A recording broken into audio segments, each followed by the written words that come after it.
We'll be reading from the Contemporary English Version. We'll begin with Luke chapter 8, 26 to 27, a very familiar story. But today we read it from the lenses of that illness called depression. Jesus and his disciples sailed across the Lake Galilee and came to shore near the town of Gerasa. As Jesus was getting out of the boat, he was met by a man from that town. The man had demons in him. So ang Panginoon ay tumawid ng lake para lamang puntahan ng isang tao na inaalihan ng maraming masasamang espiritong nakatira sa kanyang katawan. The demons entered his body and cohabited with his soul, with his spirit. Ang puso ng tao iisa lang, kasya lang doon ang Diyos at siya, dapat yun ay tama na, pero ngayon may nakikisingit, may informal settler, no? Dito sa katawan ng taong ito, at ito ay mga masasamang espiritu, not one but many. And this spirit would strive to dominate his, meaning the person's spirit. At bibigyan siya ng isang tinatawag nating split personality. Now, no ang Panginoon ay dumaong doon sa pampang, kusang lumapit ang lalaking ito sa Panginoon. He went towards Jesus to meet him. So, a certain part of him, his real self, you might want to think, wanted Jesus and wanted deliverance. Tandaan nyo, may nag-aagawan sa kanya sa loob niya. Ngayon, may nakapanaig nung sandaling yon, yung taong totoo, hindi yung nakikitirang masamang espiritu, dahil lumapit sa Panginoon. Luke 8:27, he had gone naked for a long time and no longer lived in a house, but in the graveyard.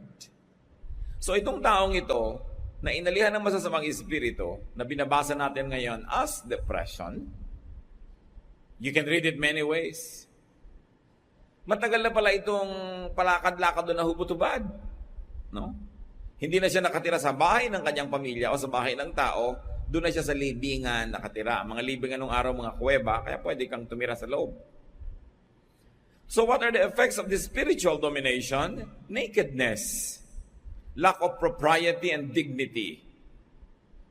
Isa daw po, sinasabi ng mga psychiatrist, sa mga unang senyales na ang tao ay nade-depress, nawawalan siya ng pagpapahalaga sa kanyang itsura, sa kanyang amoy, hindi siya nagpapapaligo, sa kanyang bihis.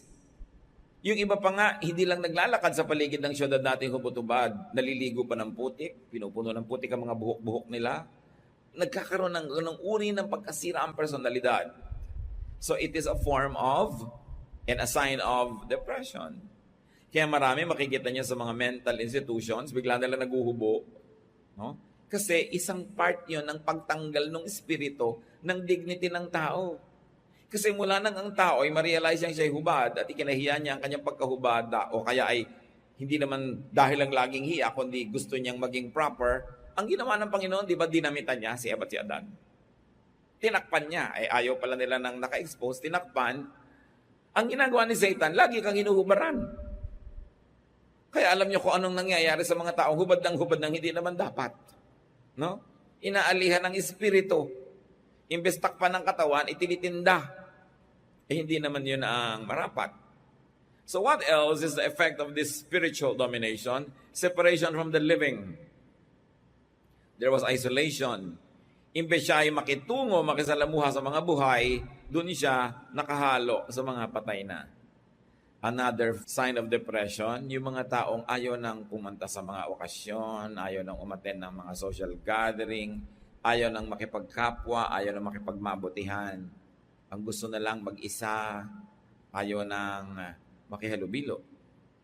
Binabasa natin ang lahat ng ito para maisip nyo, ay, ganun yata ang kuya ko. Ganun yata yung ate ko, para makita natin kung kailangan ba ng healing ng mga mahal natin sa buhay.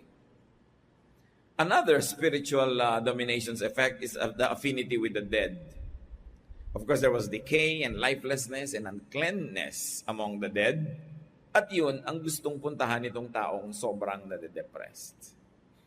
Luke 8:28 to 29. The man saw Jesus and screamed.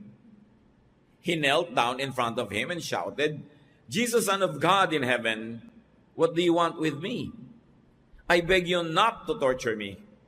He said this because Jesus had already told the evil spirit to go out of him. The man had often been attacked by the demon. So the demon was living inside of him, but the demon was also attacking him. Mahirap yun, yung ang kalaban mo nasa loob. Hati ang loob. Yung tao, hindi lang siya. Meron pang nakikialam at sumisingit na nagpapanggap na siya rin yun. Kaya yung tao, hindi maintindihan kung ano nga ba gusto niya, hati ang kanyang kalooban. Kaya ang gusto ng Panginoon, buo, hindi hati. So there were mixed reactions that you can see from the body of that same man. There was eagerness for deliverance, and if you want to say, salvation. This is the man himself. But there was also fear.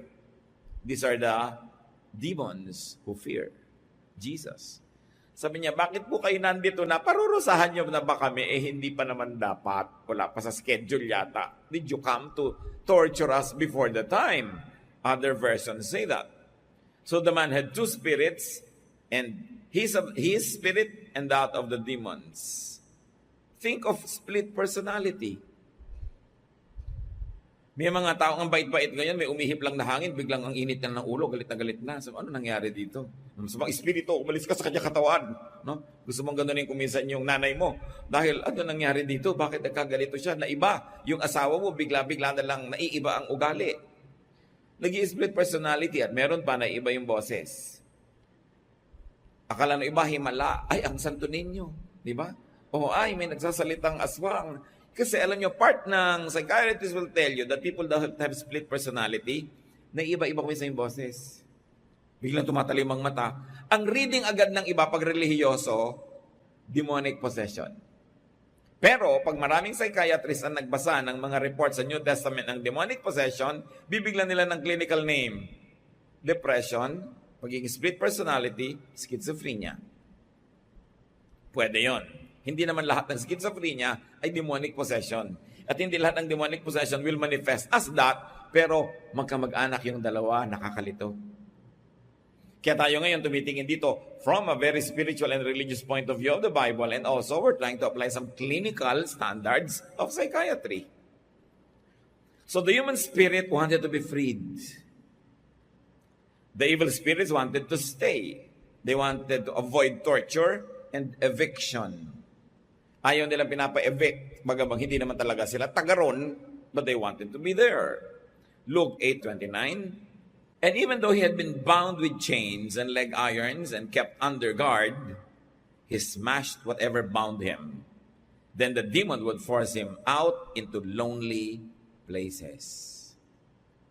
So itinatali siya ng bakal na kadena sa kamay, bakal na kadena sa paa, pinuputo lang niya. Baliwala, sobrang lakas niya. At pupwersahin ng espiritu yung katawan na lumayo, tumakbo, magpunta sa mga lugar na ilang, malungkot, at siya'y mapapag-isa. The spirits in the man were violent and strong, and they wanted to isolate the man from other people. They wanted to put or keep the man in lonely places. Bakit? Para kayanin nila. Kasi siyempre, pag yung evil spirit, na solo niya, yung tao, walang makakapanalangin para sa tao, walang makakapagbigay ng pagmamahal, walang makakabigay ng pansin, kakayanin niya i-manipulate. Kaya isa sa mga signs nga of depression, yung nagiging antisocial. Ayaw makihalubilo. Dapat yon kung nararamdaman nyo mismo sa inyong katawan, labanan nyo yan. Kasi hindi nyo dapat papanalunan yung espiritu na gusto kayong ilayo sa kapwa-tao. Kung nakikita natin na nagaganap sa mga mahal natin sa buhay, let's make our company and companionship even more attractive and nicer and more caring so that the person that we love will have more reasons to stay with us rather than go away. Remember, meron ding tunay na pagkatao yan, nakikipaglaban doon sa spirito. So tulungan nyo yung tunay na siya na magwagi sa panalangin, sa payo, sa suporta. Luke 8:30, Jesus asked the man, "What is your name?" He answered, "My name is Lots." He said this because there were lots of demons in him. So marami kami. Pulutong, angaw-angaw, laksa-laksa kami. No? Napakarami. Luke 8:31, they begged Jesus not to send them to the deep pit where they would be punished. So alam naman nilang ending nila. Matthew 25:41 mentions the everlasting fire prepared for the devil and his angels. So sabi, huwag mo naman kami pupuntahin doon. Gusto pa namin sa dakong ito. In verses 32 to 33, a large herd of pigs was feeding there on the hillside. So the demons begged Jesus to let them go into the pigs. And Jesus let them go. Then the demons left the man and went into the pigs. The whole herd rushed down the steep bank into the lake and drowned. Pag may mga nagtatanong sa akin, Pastor, paano ko po kaya maiwas ang sobrang kumain ng pagkarami-raming pork? Kasi ang hilig ko po talaga, ang sarap. Ay, basahin niyo yung Luke 8:32 to 33. Baka matulungan ka. No? Nasa dinami-rami ng malilipatan sa balat ng lupa, ay doon lumipat. No? Of course, hindi naman ibig sabihin yung kakainin mong pork chop, yan nakatirang espiritu, pero malay mo, di ba? So, isip-isipin mo na lang yung para kuminsan, hindi ka masyadong ganado, kumain ka na lang ng isda, which is healthful. Siyempre, magdaramdaman yung mga kapatiran natin, may piggery. Paminsan-minsan, doon kayo bumili sa kapatiran natin, di ba? So, the choice for uncleanness was the pigs. The spirits were very violent. They made their hosts self-destructive. Ganun na lang ang pagmamahal ng mga espiritu na yun sa lugar na yon o pagkamuhi. Ayaw nilang umalis. Gusto nila patuloy sila manggulo doon. Kaya nung papaalis sila sa tao at hindi nila matatanggihan, siyempre ang Panginoon, nakiusap, palipatin sa mga baboy. Oras namang nilipatan nila yung mga baboy, agad-agad yung mga baboy nawala ng bait, nawala rin sa sarili, nag-split personality rin sila, pero dahil sila ay mas mababa ang antas ng espiritu or wala sila siguro ang espiritu, sabi nga ni Solomon, sino ba makakapagsabi ng ganyan mga bagay? Pero ang point is this, hindi nila nakaya. Nagtalo na sila sa bangin, nagpatihulog, at pagkatapos, nalunod sila doon sa dagat. The spirits made their host self-destructive. Now, some victims cut themselves up, kasi itong ating binabasang lalaking ito sa ibang version, nilinaw na pinaglalalaslas niya ang kanyang mga bisig at mga laman ng matatalim na bato. Some killed themselves. Maraming suicide are caused by depression. No? And some are driven or overpowered to kill themselves.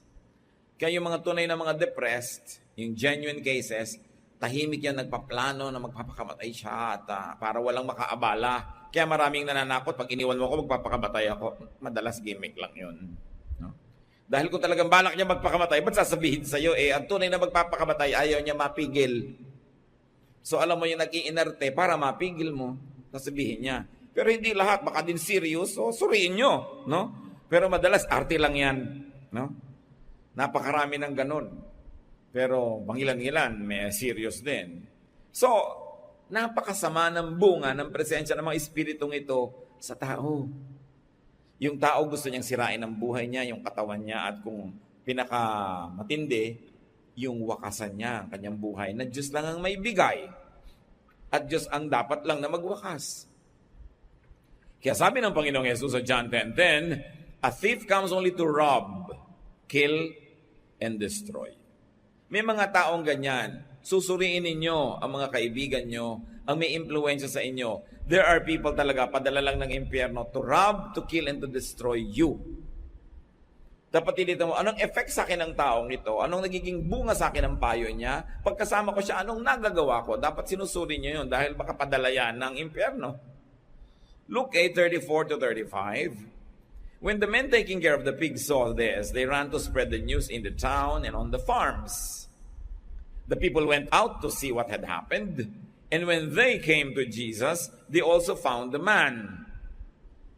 The demons had gone out of him, and he was sitting there at the feet of Jesus. He had clothes on and was in his right mind. Ang ganda naman ang nangyari sa taong to, dinalaw lang ng Panginoon. Napalayas yung mga masasamang espiritong gumugulo sa kanya. At ngayon, tahimik na siyang nakaupo sa paanan ng Panginoon. What does it mean to sit at the feet of Jesus? To learn.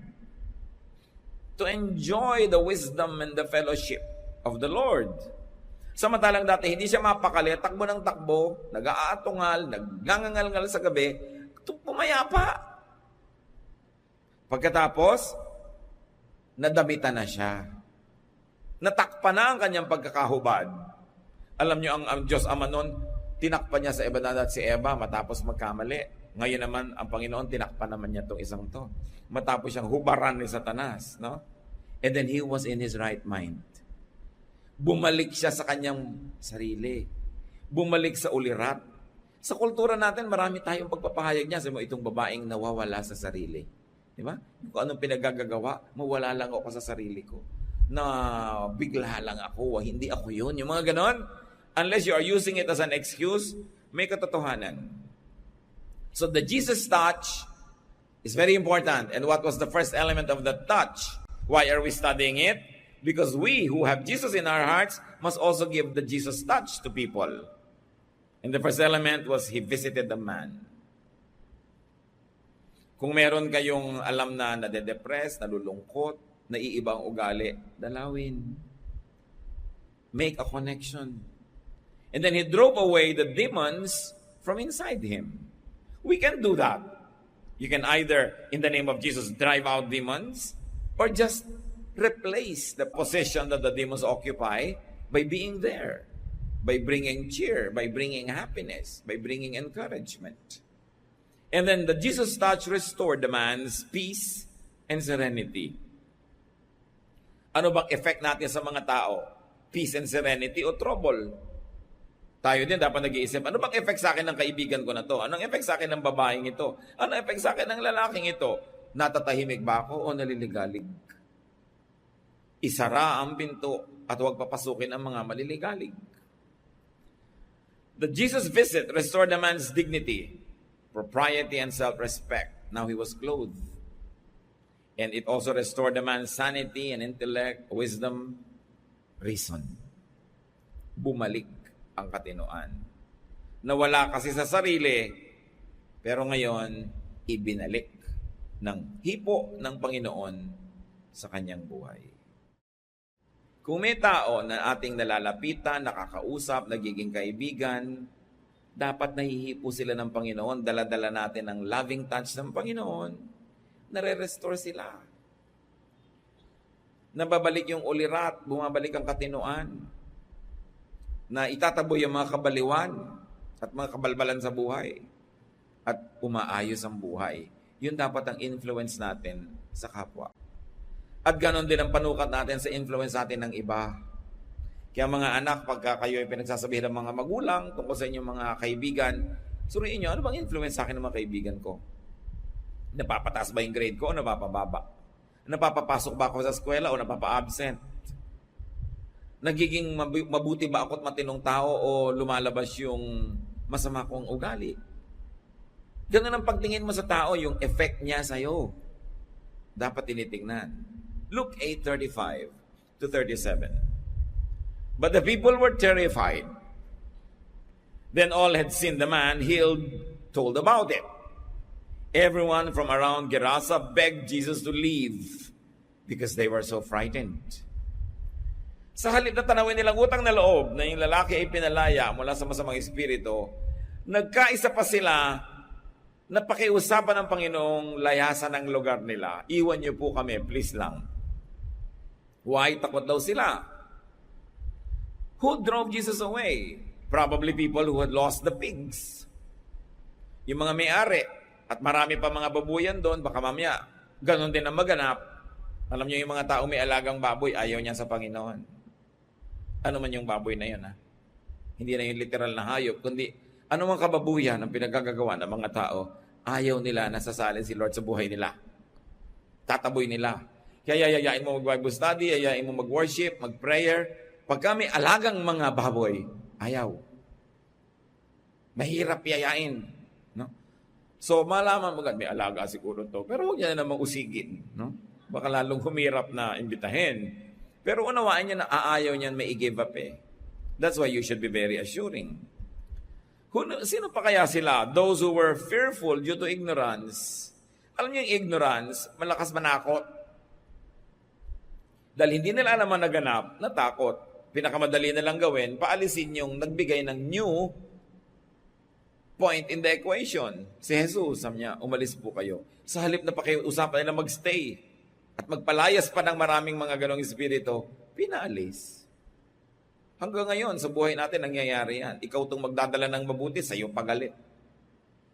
Ikaw ang nagbibigay ng magandang payo, ikaw ang nagbibigay ng magandang opinyon, sa'yo pa magagalit. Yung gustong tirahan sila ng mga masasamang espiritu.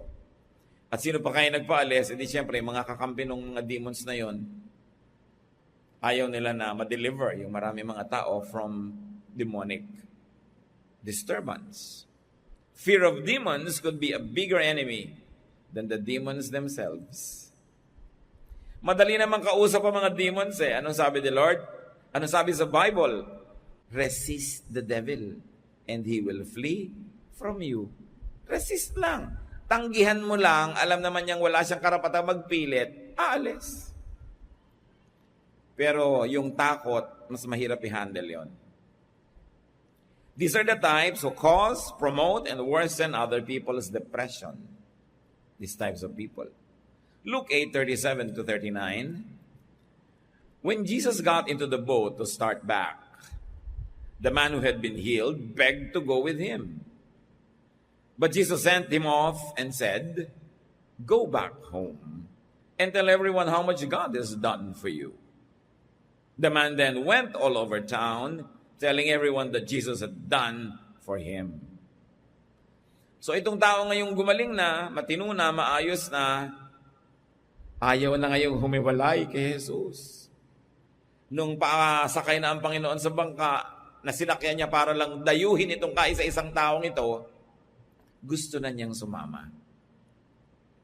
Isinama ba? Sabi ng Panginoon, ako, umuwi ka na lang muna. No? Sabihin mo sa mga tao sa inyong bahay, sa inyong barangay, ipamalita mo kung anong kabutihan ang ginawa sa ng Diyos. At yun naman ay sinunod ng tao, hindi nagpilit. No? At ipinamalita niya ang kabutihan ng Diyos, hindi sa malayong mga bayan, kundi sa sarili niyang bayan. Hindi lahat ng misyon kailangan abroad. Hindi lahat ng pagmimisyon kailangan sa malayo. No? Yung mga iba gusto na lang yata mag-picnic. No? So ngayon gusto mag-mission sa kubudang daming lugar. Ito naman, teka, yung mga kamag-anak mo ba, save na? Mga magulang mo, mga biyanan mo, mga kamag-anak mo, kaibigan mo, kapitbahay, hindi pa po. Ba't pupunta ka pa sa Antarctica? Tatatlo ang tao. Sa barangay nyo, ang dami. Maliban na lang talagang may tawag sa kanya yung Panginoon, then we don't contest that. Pero hindi mo kailangan lumayo para mag-mission. Bawat kaluluwa na wala doon ng Panginoon, mission field yun. At bawat taong nahipon na ng Panginoon, missionary na yon. Kaya may training ka kaya wala, mahirap ba ipamalita ang kabutihan ng Diyos? Kukwento mo lang naman yan. So the truly freed former demoniac desires the Lord's company and leadership. Ang mga tunay na tumanggap sa Panginoon, ang mga tunay na napalaya sa dating buhay, yung mga nakaranas ng kabaitan, kabutihan, kapayapaan na ibinibigay ng Panginoon, laging gusto sumama sa Panginoon. Sumama sa church activity, sumama sa mga prayer, sa mga worship, sumama sa mga gawain. Kasi the church is the body of the Lord. Saan mo pahahanapin yun? Yun yung pinakamalinaw na pwede mong pagsalihan at pag-ubusan ng lakas mo, sumusunod ka, gusto mo nandun. Every willing heart finds a reason to be in church. Every unwilling heart finds every excuse not to be there. Kaya nakakakilanlan na yung mga mahilig talaga kung medyo masungit ang panahon, medyo may konting hirap pupunta, doon mo na malalaman kung sila talaga yung determined. Dahil pag determined ka, malayo may malapit din. Sabi nga, pilit ko ring mararating. Huwag lamang masabi mong, di kita ginigiliw, sabi ng kanta. So kung sasabihin mo sa Panginoon, magsaserve ka lang ba, pupunta ka lang ba, kung madali, kung mahirap, hindi na. So nakikita natin. Now, Jesus wants him to do something more personal and more urgent. Bakit naman sumasama na nga kay Lord, di pa niya sinama? Kasi ang tagal ng absent yung tao sa sarili niyang pamilya, nakatira kasama ng mga bangkay kung saan-saan nagpupunta. The Lord wanted him to be restored to his family and friends. He had been isolated for so long. Kaya yung mga nagsasabing, ako, natanggap ko na ang Panginoon, na born again ako, na bago na ako, renewed Christian na ako. Have you been restored to your family? Baka naman hanggang ngayon, di pa kinakausap yung biyanan mo, di ba? Iniisda mo pa rin yung kapitbahay nyo, pero na-restore ka na kay Lord. Ang susunod na kasunod, be restored with people around you. Yun ang hinahanap ng Panginoon. Huwag kang sumama sa akin kung saan-saan. Umuwi ka sa inyo, makipag-ayos ka, makipagkasundo ka, renew your relationship. Dahil yun ang mission field mo. Hindi ka dapat nagme-maintain ng mga hindi pakikipag-usap, alitan, galit. Samantalang nasa Panginoon ka na. Dapat ma-reconnect ka sa mga taong malapit sa iyo. Dahil magiging mission field mo sila. Dapat mo rin silang madala sa Panginoon. At para rin sa sarili mong kabutihan. Di ba mainam naman yung pakiramdam na maganda yung samahan nyo kaysa hindi maganda? Tell people about God's saving and restoring work. Yan ang ginagawa ng mga nakakakilala sa Panginoon. So that more demoniacs could be freed. So sino tayo? One former demoniac who is now free in the Lord, trying to minister to somebody who is still not free. Ganun lang yun. One forgiven sinner leading another sinner to be forgiven para pare-parehong forgiven. Yun ang importansya ng ating pag-aakay sa kapwa patungo sa Panginoon. So the former demoniac becomes God's ambassador. Kita nyo talagang iba yung hinihipon ng Panginoon, nabaligtad. Siya ngayon ang spokesman ng Panginoon, samantalang dati, magbuka lang siya ng bibig, takbuhan na yung mga tao sa takot. Ngayon, blessing ang lalabas sa kanyang bibig. At sabi nga naman, the best way to beat an enemy is to turn him into a friend. So siguro, dating enemy of God's work itong taong ito, now, he is a worker in the Lord's mission. Ang ganda ng transformation. Now, let's read demonic domination here as depression. It is a suggested reading. Kasi talagang marami silang similarities. Though not all depressions may be caused by spirits, but depressions caused by spirits will show these signs.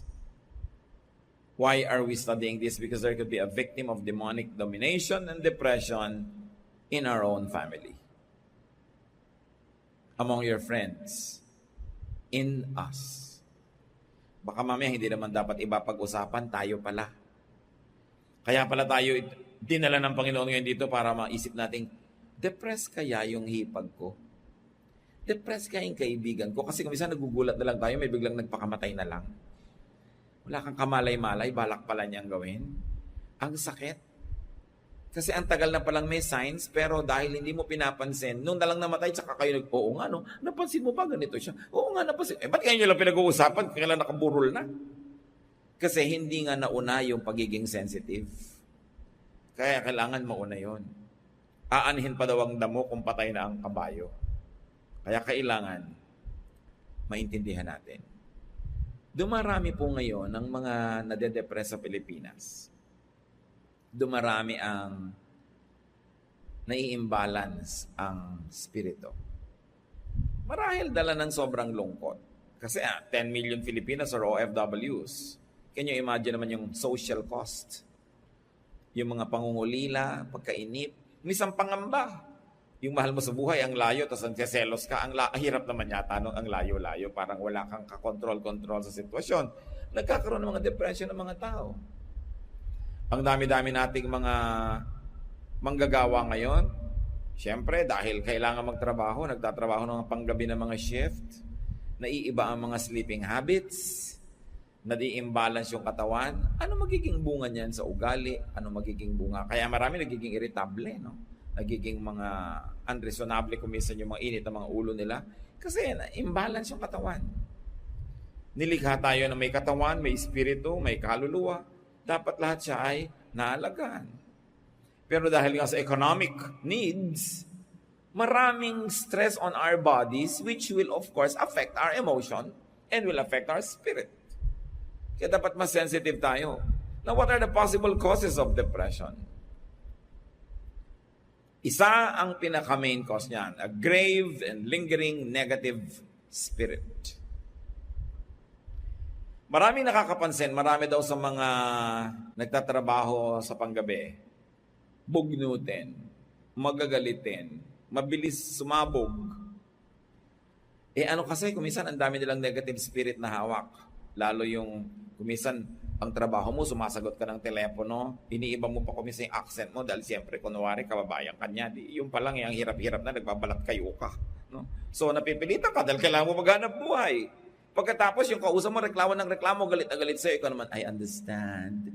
Oh yes, of course, I understand you. Pero gusto mo talagang sabukain yung kausap mo, no? Pero may script ka kasi. Saan mo ngayon ibubunton yung mga hindi mo na ipapahayag na yon? Di ba? Naiipon. Tapos napupuyat kaya, kainom ka na ng kape, nakakatatlong drum ka na, hindi pa tapos yung gabi. So, sigarilyo pa ng sigarilyo para magising at na-stress. Ano mangyayari sa katawan mo? So, there's a lot of frustration. This is the thief. Frustration and sometimes unfulfillment. Hindi mo masabi sa kausap mo yung gusto mong sabihin. Maraming frustration. And I like you to think in terms of family. Lalo sa mag-asawa.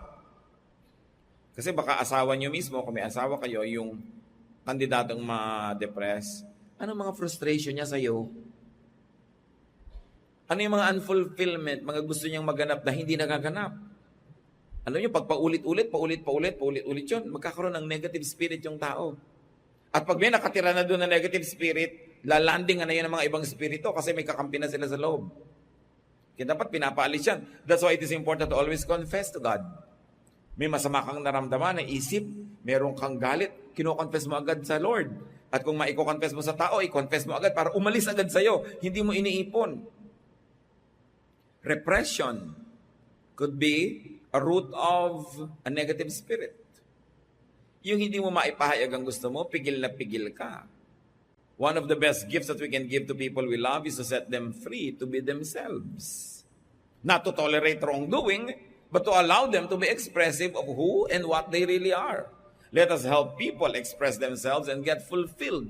Kasi kung laging hindi naman ikaw, nagpapanggap kang ikaw yon, bibigay ka rin, biglang mamaya nakatirintas na yung buhok mo, mga putik-putik na. Kasi lagi ka nalang repressed. And resentment. Marami. Because in our structured society, hindi mo maipahayag kumisan ang gusto mo, naiinis ka na sa kuya mo, naiinis ka kumisan sa lola mo, hindi mo masabi, whatever. And there could be a growing resentment. Pag hindi yan na i-confess, hindi yan na i-deal, hindi natanggal sa katawan, kakapitan ng mga masasamang espiritu. Kaya sinasabi, do not give the devil a foothold. Huwag mong bibigyan ng matutungtungan dahil pag may kaprasong na itungtong yan na paa, mamaya buong katawan niya nandun na, tapos mamaya, ang dami-dami na niyang dala kasi nakalanding. Pag lagi kang repressed, resentful, doon kumakapit yung mga espiritu. One other thing is being rejected. When you're always being rejected, syempre, nakakaroon ka ng resentment. You get repressed. And then you get unfulfilled. Another landing point of this negative spirit is sadness and loneliness. That's why I am concerned about the social cost of exporting too many people for too long. Kasi siyempre ang tao, pagka nakalampasa, ano nga yung ating threshold? Sa aerobic threshold, magkakaroon siya ng second wind. Galing nyo ah. Pag ang tagal mo na namimiss yung asawa mo, sa katagalan, lumampas ka na sa aerobic threshold, mamaya hindi mo na-miss, second wind ka na. Iba na ang miss mo. Si kumpare na. Di ba? Delikado yan. Para rin yung gutom na gutom ka, gusto mo nang kumain, tapos nasalubong yung gutom mo, ang sarap, pero pag lumipas, ayaw mo na, hindi ka nagutom. Ano mangyayari pag sobra tayong nasanay na wala yung mga mahal natin sa buhay? Delikado rin yun. Kaya dapat ang tao, Pastor, kailan po ba ako uuwi? At tagal ko na nag-abroad. Pag hindi mo na namimiss yung asawa mo, umuwi ka na. Sasabihin naman ng misis, kailan ko po ba pipigilin ng mag-abroad ang mister ko? Pag hindi ka na umiiyak sa airport, pag aalis siya, sobra ka ng sanay. Dapat hindi na siya umalis dahil baka wala na siyang balikan. Kaya nga napakalaking pananagutan sa ating pamahalaan, sa ating lipunan, sa mga pinuno, paunlarin ang bayan natin so we don't always have to export people because the social cost is too much. And once your emotions are always affected, your spirit will be affected. Kaya iba ang lakas nung merong Panginoon sa buhay nila, may Bible study, may fellowship, may mga kapatiran in a positive way. Ang laki ng support system mo. Ang laking blessing yun. Alam niyo, as your pastor, ang tuwang-tuwa ako pag nalalaman kong member kayo ng mga sambahay, member kayo ng ganitong ministry, member kayo ng ganong group, may support group kayo eh. Dahil alam ko, pagka may mga members tayo kasali doon, nagkasakit siya, may dadalaw, namatayan siya, mayroong makikiramay, yun ang important sa church. Hindi lang katuroan kasi pwede ka naman mag-self-study, pwede ka makinig sa radyo, sa TV, pero may ipapalit ka ba doon sa fellowship? Kaya dapat yun ay nililikha at dinedevelop ng tao na masangkot siya sa mga fellowships. Now, another landing area of this negative spirit is isolation and disconnection. Kaya kailangan huwag tayo nagpupuwera ng tao. Kumisa sa sarili mong pamilya, puwera ka eh. Parang may mafia yung nanay mo tsaka yung isang kapatid mo, sila lang, puwera ka. Wala dapat ganun. Lalo kung kayo yung may otoridad, kayo yung mas nakakatanda, always include people. Masakit yung napupuwera. At pag lagi kang puwera, sa takot mo na lang na mapuwera uli, ikaw na magvo-volunteer, pumuwera sa sarili mo. Lagi ka na lang tuloy mag-iisa, ma-isolate ka, which is what Satan likes. Para kanya ma-manipulate, makaya dahil wala kang support. Isa pa pong landing ng negative spirit that could turn into depression is envy and jealousy. Pag ang tao ay may inggitin, seloso, mapanibughuin, ang dali siyang i-manipulate ni Satan. At isa pa, anger and hatred. Pag nag-aral kayo ng mga taong gulo ng masamang espiritu o kaya ay na-depress, nagkaroon ng schizophrenia, ito mga binanggit ko sa inyo, marami present sa buhay niya. Maraming galit, maraming sama ng loob, galit sa mundo. At saka may api, mentality, api ako, kawawa ako, inaapi ako ng mundo, inaapi ako sa office, pati yung conductor sa bus, inaapi ako. Yung lahat, ang buong planeta, nagkakasundong apihin siya. Siyempre, imagination lang niya yun, ano? Dahil ang tingin niya sa sarili niya, victim. Kung meron sa inyo mga kapatid ganda ng pagtingin niya sa sarili niyo, maghunos dili kayo, palayasin niyo sa buhay niyo yung victim mentality. Na, meron pang, yung nanay ko po natanggal sa trabaho kasi po pinagkakaisahan sa office nila. Anak, parang pang 5 beses ko nang narinig yan. Sa 5 opisina na pinasukan ng nanay mo sa loob ng 6 na buwan, lahat ng 5 opisinang yun, nagkasundo-sundong pagkakaisa-isahan siya at pahirapan siya. O baka ang nanay mo talaga ang humihingi ng ganong trato dahil sa kanyang ugali. Pag may umaapi sa inyong isa, siguro masama yun. Pag may umaapi sa inyong 2, masama sila. May umaaping 3, ang sama nilang 3. Pero pag 4, 5, 6, 7, mag-isip-isip na kayo't madalas kayo yon. Kayong dahilan. Pagka sinasabi niyong, nadukutan po ako. Pang-9 na beses ka nang nadukutan, ha? Siguro laging nakabuka ka ang mga wallet mo, kaya ka nadudukutan. Bakit ka lagi naagawan ng phone? Siguro kung kailan nandun ka sa siksikan at maraming pwede mag-agod, doon ka pa nag-text. Marami sa atin, tayo na magmamagnet ng problema sa buhay natin. Kaya suriin yung mga buhay niyo mga kapatid. Kung paulit-ulit, di ba? Lagi ikaw yung may nakakaaway, ikaw yung napapagalitan ng boss, ikaw yung natatanggal sa trabaho, huwag mo sabihing nakakainitan ka. Maybe you're too hot to handle. Alisin natin yung gano'ng mga resentment, mga anger. Kasi habang nasa atin yun, tuwang-tuwa si Satan, ang dami niyang kinakapitan. Alam niyo yung laro nung araw na baboy na papaliguan ng mantika tapos uhulihin mo siya? If you're old enough to have played those games. Di ba? O kaya yung buko, babalutin ng mantika tapos agawan kayo. Ang hirap ng agawan, di ba? Bakit? Wala ka mahawakan. Ang dulas eh. Subukan mo yung baboy na may damit, may mga ribbons, di ba? May mga bracelet, may mga kwintas, agawan. Di ba ang dali niyang hawakan? Kasi may nahawakan ka. Ngayon, ang hinahawakan ni Satan sa atin, para niya tayo ma-depress, para niya tayo ma-isolate. Yung mga yan. Anger, jealousy, envy, hatred. Pag meron ka niyan, ang dali mo niyang mahawakan ka ni Satan. Namamanipulate ka. Kaya magsuri-suri tayo mga kapatid. Now, what are some effects of depression? Hindi mo na alam kung ito effect o ito yung dahilan, kung ito ang bunga o ito yung sanhi. Isolation. Pinag-usapan na natin kanina yan. Lifelessness, yan ang isa sa mga effect. Self-destruction.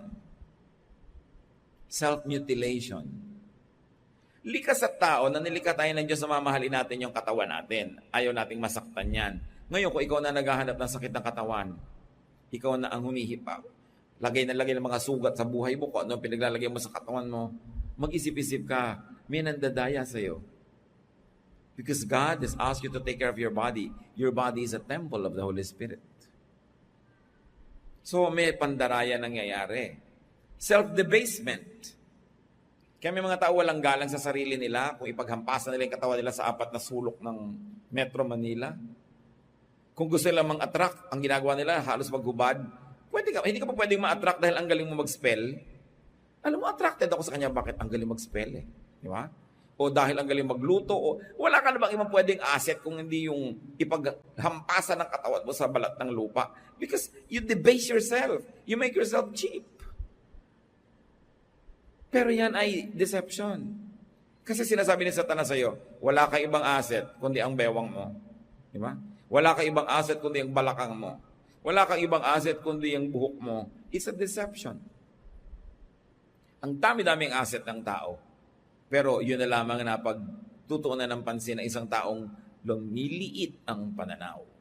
Isa pang effect, fear. Yung mga depressed people are afraid.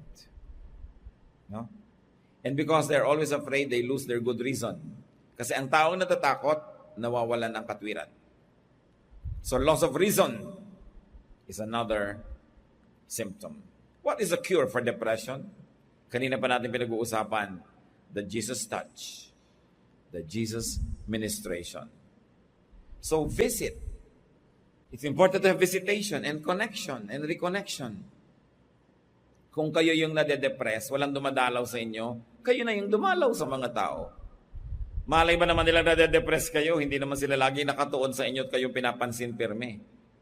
Pero pag napapansin mong, teka, depressed na yata ako, kayo nang gumawa ng paraan. Get out of your cave, leave the dead behind, reconnect with people who are alive. Conversation is one of them.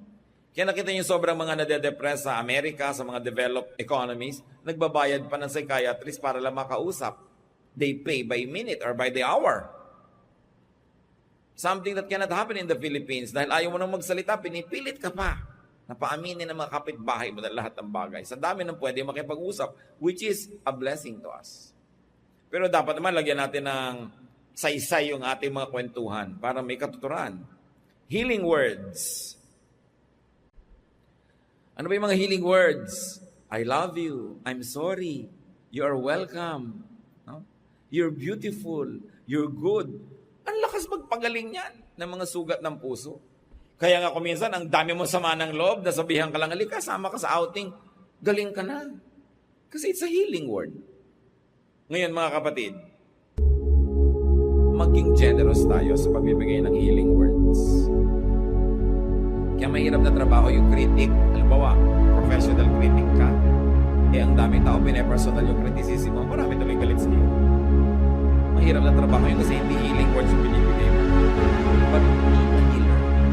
When you speak, let the Holy Spirit heal you.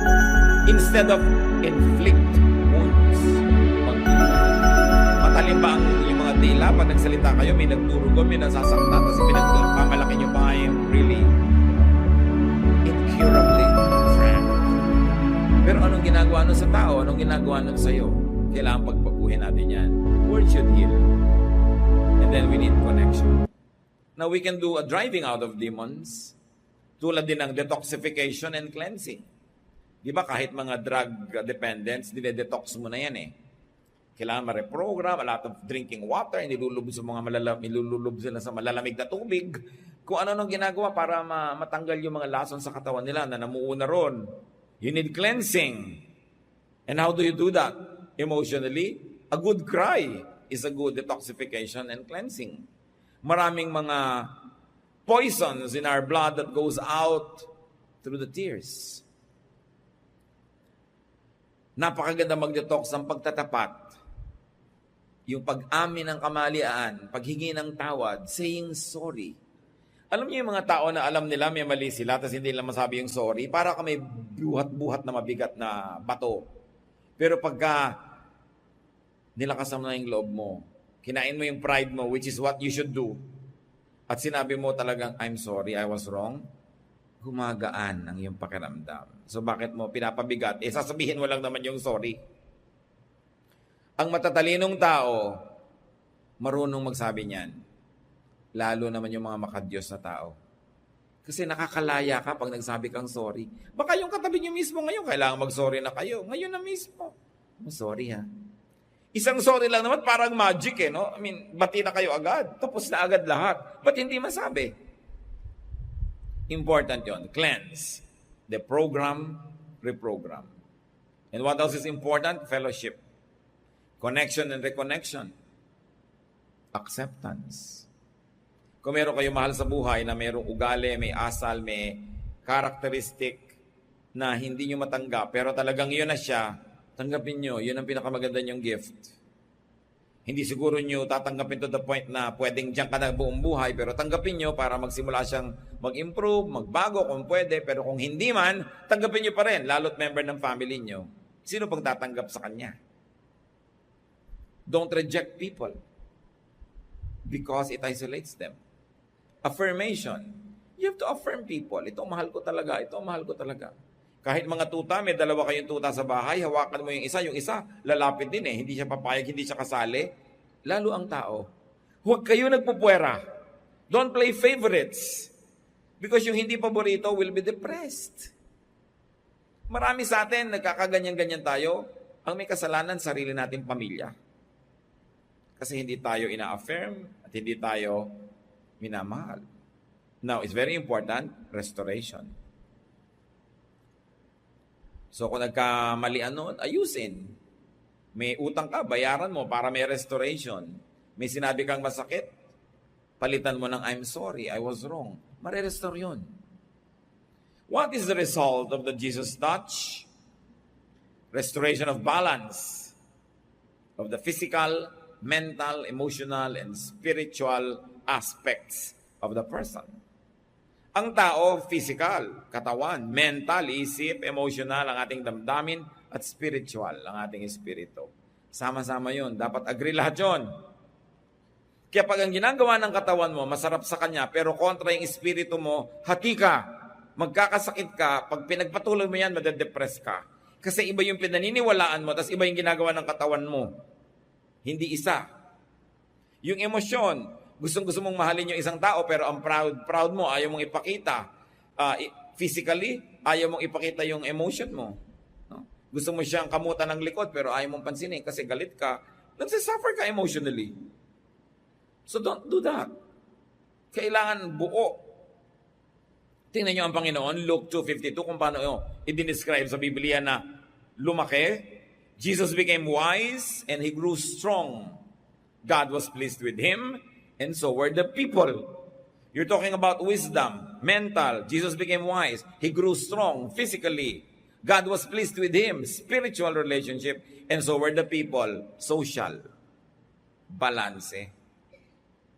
Kahit sa medicine, binabalance ka. Kaya pag mababa yung sugar mo, papataasin. Mababa yung platelets mo, papataasin para balance.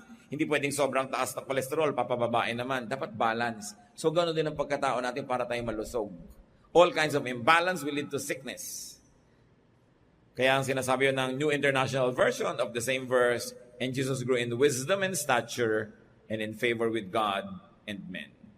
So visit, touch, minister to someone possessed or someone depressed. Be sensitive. Be on the lookout for people who might need your help. Prevent depression among your loved ones. Tayo may pananagutan sa isa't isa, lalo sa ating mga pamilya. And prevent depression in you. Baka kayo mismo yung nade-depress. Huwag kayong makikinig doon sa boses. Kasi ang depression, pag malala na, nakakarinig ka na ng mga tinig. Depression yan. Napapalayas yan. Walang tinig. No? Depression yan. Kasi nadidinig ko? Ate, depress ka lang. Diba? Halika, mag-swimming tayo. Buko pie lang yan. Diba? Kung ano nagpapasaya sa'yo, halika gawin natin para yung mga tinig na yan mawala. Kasi talaga, yung tinig na yan, pag nakakarinig ka na, lalo kang na paparanoid dahil bakit ako nakakarinig? No? It's here in the mind. Kasi nga, imbalanced. Examine yourself if you're depressed. Get a touch from God. And reverse and balance your situations. Be free. God wants you free. The thief comes only to steal, kill, and destroy. Sabi ni Lord, I came that you might have life and have it abundantly. Dear God, we thank you that you care for us. Salamat sa napakagandang example na to na ang Panginoong Jesus tumawid ng dagat para sa isang tao lang. Turuan mo kami magpahalaga kahit sa isang tao lang, hindi laging numbers. At turuan mo kami tulad nung tao na yon na lumapit sa iyo. Labanan yung mga espiritu na sumisira sa amin at lumapit kami sa iyo, Panginoon, para kami mapagaling ninyo. Yumuko tayong lahat at manalangin with eyes closed and focus on the Lord. Ama namin sa langit, kayo ang nakababatid ng laman ng puso ng bawat isa. Sino man sa mga kapatid ngayon ang tatawag sa sarili nila na depressed, slightly depressed, very depressed, or candidate to be depressed, Panginoon, ngayon pa lang, hipuin niyo po kami. We reject and rebuke the spirit of depression and drive away these demons that would like to land in our spirit and destroy us. We come under the shadow of your Son, Jesus, and we reach out to you, O God, to touch your hand so that your power may be in us. Palayain niyo po ang bawat isang kapatid dito na nade-depress. Ituro niyo ang mga practical na dapat gawin to reconnect with people, to say the right things, to do the right things, to be in the right places, so that this depression could be driven away. Hipuin niyo, Panginoon, pagalingin at bigyan ng balanse sa buhay. Bigyan niyo kami, Lord, ng discernment and wisdom to know what are the wrong things we do that lead to our depression, and teach us the right things we should be doing so we could be balanced, healthy, and free. At ganoon din, Panginoon, habang kami inakayuko sa iyong presensya, inaalala namin ang mga kilala, kaibigan, mahal sa buhay, kamag-anak, na sa tansya namin, Lord, maaaring depressed. Touch them also. Kahabagan mo, Panginoon, at padalawin mo rin ang iyong espiritu sa kanila. At loobin mong kami ay maging instrumento mo, Diyos, to be instruments of blessing, to be instruments of the touch of Jesus in their life.